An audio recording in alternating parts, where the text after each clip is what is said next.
जिससे एक ऐसा पाप हुआ जिसे समय भी नहीं भुला सका। धोखा, हत्या और अधूरी प्रतिशोध की आग ने उसकी आत्मा को बांध दिया। कहते हैं अमावस्या की रात उसकी चीखें आज भी हवेली की दीवारों में गूंजती हैं, और जो भी यहाँ कदम रखता है वो कभी लौट कर नहीं आता। एक दिन दो लोग उस हवेली की तरफ जा रहे हैं। भाई, सच में हमें यहाँ आना चाहिए था। लोग कह रहे थे वो हवेली शापित है। डरना बंद कर सोनिया, ये बस कहानियां हैं। मैं एक आर्किटेक्ट हूँ, रिसर्च के लिए आया हूँ। विवेक और सोनिया गांव की तरफ चलने लगते हैं और गांव में प्रवेश करते ही विवेक और सोनिया की मुलाकात गांव वालों से होती है। विवेक गांव वालों से हवेली के बारे में पूछता है। चाचा, हवेली की तरफ जाने का रास्ता यही है क्या? मुझे पूरी हवेली का शूटिंग करना है। साहब, उस हवेली का नाम मत लीजिए।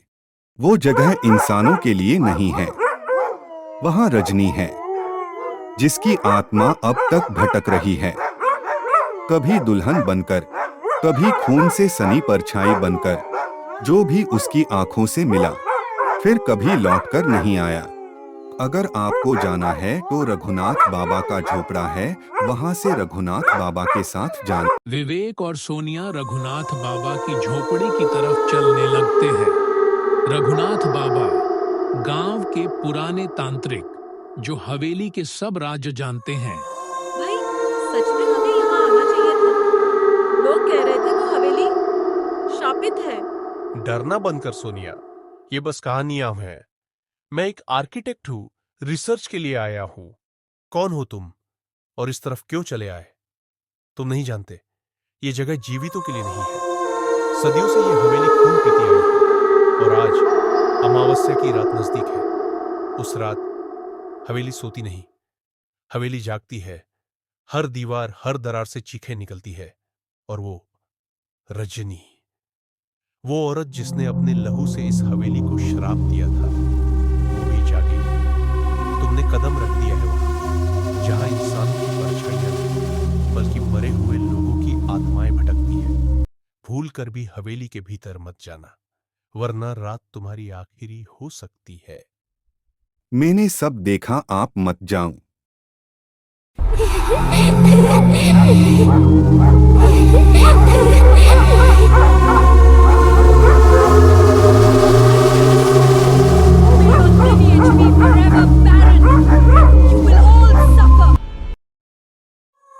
मैंने कमरे की खिड़की से हवेली में देखा कि पहले तो धुंध ही धुंध दिखाई देती है, जैसे पूरी हवेली किसी सफेद कोहरे में डूबी हो।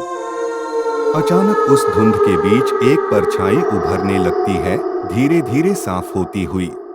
एक औरत लाल साड़ी में लिपटी, उसके बाल बिखरे हुए, चेहरे पर पीली सी चमक और आंखों में खून सी लाल चमक। सबसे भयावह बात, उसके पांव जमीन को छू ही नहीं रहे थे, वो हवा में तैर रही थी।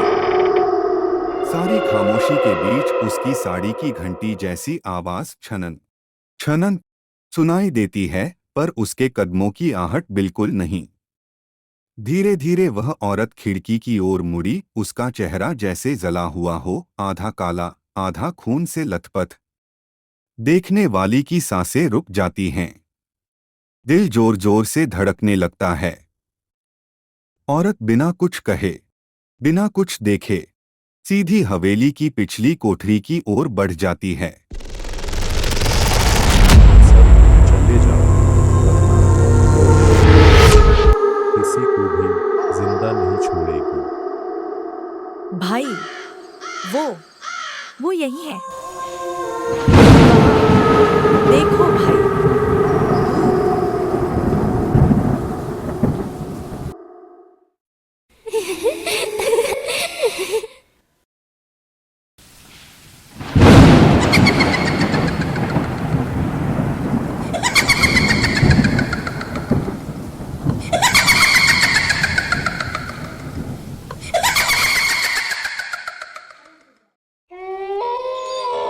मेरा नाम रजनी है। कभी इस हवेली की दहलीज पर मैं दुल्हन बनकर आई थी, पर यहाँ मुझे धोखा दिया गया। मेरे अपने ने ही मुझे मौत की आग में धकेल दिया। मेरी चीखें इन टूटी खिड़कियों में कैद है। मेरा लहू इन दीवारों ने सोख लिया है और मेरी आत्मा अब भी यहीं भटक रही है। जिसने मुझे मारा वो चैन से नहीं सोया और जो इस हवेली में कदम रखेगा वो भी कभी लौट कर नहीं जाएगा।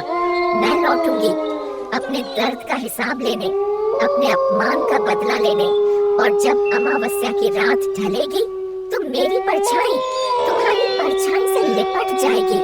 याद रखना, हवेली की हर ईंट में मेरा श्राप है और कोई भी इससे बच नहीं पाएगा।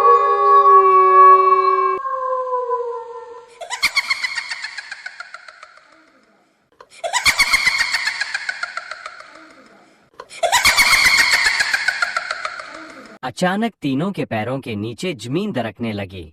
सोनिया चीखती रह गई।